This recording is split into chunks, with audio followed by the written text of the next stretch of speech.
La chaussure fait presque figure d'exception sur le marché de l'équipement de la personne. Et oui, les acteurs du secteur font preuve d'une résistance particulière, comme le soulignent les experts de Xerfi dans la dernière étude sur la distribution de chaussures.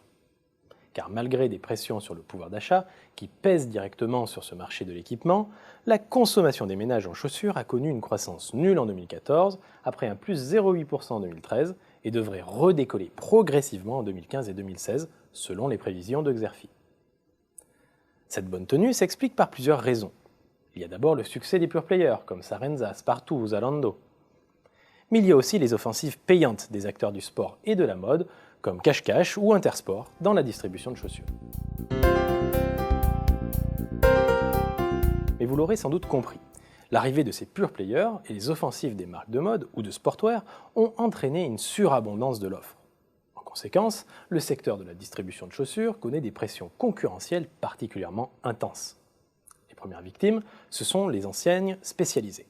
Une tendance symbolisée par les restructurations annoncées par le groupe Vivart avec ses enseignes La Halle ou André, ou encore par la disparition de plusieurs magasins Bata.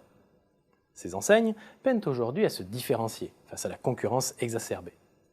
Et puis leurs initiatives pour rendre leur offre plus attractive, comme la digitalisation des points de vente ou les dispositifs cross-canal, ne leur ont pas encore permis de rattraper le retard accumulé sur les pure players.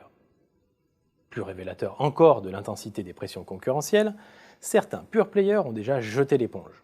On peut par exemple citer la fermeture du site stylistique par Spartoo.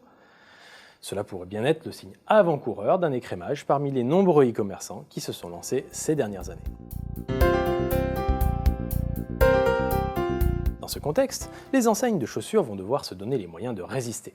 Cela passe par un certain nombre d'axes de développement de leur activité, axes décryptés par les experts de Xerfi dans l'étude.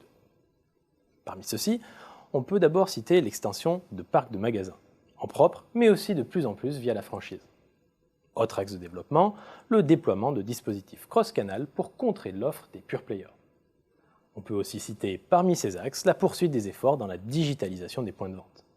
Là, l'objectif est de répondre aux marques de mode et de sport qui se montrent particulièrement dynamiques sur ce créneau.